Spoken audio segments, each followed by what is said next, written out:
جیسے کہ آج کل ہوتا ہے عمران خان مولانا فضل الرحمان سے زیادہ جانتا ہے، شہبازی بھی فضل الرحمان سے زیادہ جانتا ہے، شہباز شریف بھی، اور اللہ آپ کا بھلا کریے کہ کیا ہے وہ ہمارا نواز شریف بھی زیادہ جانتا ہے، زرداری بھی۔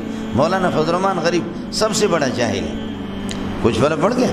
جس بھی داڑھی منڈے سے جس کا کلمہ بھی درست نہیں ہے، آپ سے گزارش ہے، آپ سے چھوٹی چھوٹی چیزیں یاد کرو، سمجھ شریف میں ہے کہ نہیں؟ چھوٹی چھوٹی چیزیں بس اس میں پکڑ لو۔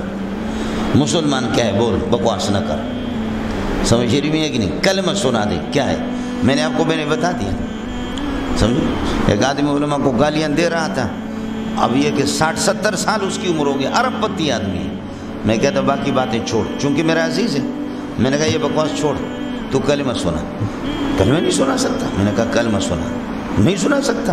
میں نے کہا چھری لے ہاتھ میں، یہ لوگ گواہ ہے، میرا خون آپ کے لیے مباح ہے، اگر تو نے کلمہ صحیح سنا ہے مجھے ذبح کر۔ وہ واقعہ میں نے آپ کو سنا دی۔ ان کا حال یہ ہے جی، جیسے کہ ہمارے بڑے مولوی صاحب آپ جانتے بھی، بیٹے بھی ہوئے، مولانا فضل الرحمان کو انہوں نے کافر قرار دیا کہ فضل الرحمان کافر ہے، مرتد ہے، سمجھے۔ وہ تفسیر بھی پڑھاتا ہے وہ، تو مولانا فضل الرحمان بہت ہنسے، فرمانے لگے میں عجیب کافر ہوں، اس سے اچھا قرآن پڑھتا ہوں، اس کو قرآن پڑھنا ہی نہیں آتا، سمجھے۔ حضرت نے فرمایا کہ یہ جو قرآن جس رنگیلی انداز میں پڑھتا ہے، اس طرح قرآن کوئی بھی نہیں پڑھتا، اس کو لہن جلی لہن خفی کا بھی پتہ نہیں ہے، اور یہ تفسیر بھی پڑھاتا ہے، اس کو تفسیر پڑھانا حرام ہے، متن قرآن اس کو نہیں آتا۔ آپ نے مولانا کو سنا ہے؟ مولانا قاری نہیں ہے، یعنی مستند کوئی قاری نہیں، لیکن پڑھتا بہت عمدہ ہے، بہت عمدہ قرآن پڑھتا ہے، سمجھ شریف میں ہے کہ بہت عمدہ۔ آپ کا خطیب صاحب آیا، اس کا بیان تھا جامع فاروقی میں، خطیب سمجھ گیا آپ؟ ظالم و خطیب سمجھ گئے؟ میں نے خطیب کو مغرب کی نماز میں آگے کیا، خطیب صاحب نے پڑھا انتم اشد خلقا ام السماء بناها رفع سمكها فسواه واغطش ليلا واخرج ضحاها۔ بالکل اس کو قرآن پڑھنا نہیں آتا۔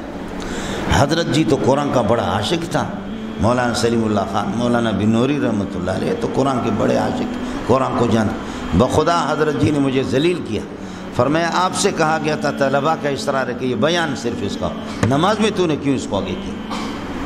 اس طرح نہ اس کا سورہ فاتح درست ہے، نہ کچھ یہ درست ہے، اس کو تو قرآن پڑھنا آتا ہی نہیں ہے، کیوں آپ نے آگے کیا؟ اور مولانا فضل الرحمان کو آگے کیا میں نے نماز میں، وہ بھی جامع فاروقی میں امام تھا، تو مولانا آگے تھے، پہلی صف میں آگے، تو میں پیچھے ہٹ گیا مولانا کو، وہ بھی مغرب کی نماز۔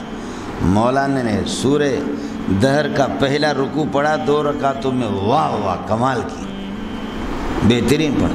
باقی مفتی صاحب تو مستند قاری تھے، مفتی محمود رحمۃ اللہ علیہ 17 کے قاری تھے، غضب کا قاری تھا مولوی صاحب، آج تک مجھے یاد ہے، ہم نے یہ آیت سیکھی بھی مفتی محمود رحمۃ اللہ علیہ سے بخار، واللہ العظیم حیدرآباد میں ملے تو کئی دفعہ، حیدرآباد میں بیان تھا، فَلَا وَرَبِّكَ لَا يُؤْمِنُونَ حَتَّى يُحَكِّمُوكَ فِي مَا شَجَرَ بَيْنَهُمْ۔ ہائے ہائے کیا ادائیگی حروف کی، واللہ العظیم اس وقت سے مفتی صاحب کی آیت میرے کانوں میں گونج رہی ہے۔ یہ عالمی مقابلوں میں مفتی صاحب کو باقاعدہ بطور جج کے اور حکم کے یہاں سے لے جاتے تھے پاکستان سے، یعنی بڑے قرہ، عالمی قرہ کا مقابلہ ہوتا تھا، اس میں مفتی صاحب جج ہوتے تھے، مفتی محمود رحمۃ اللہ۔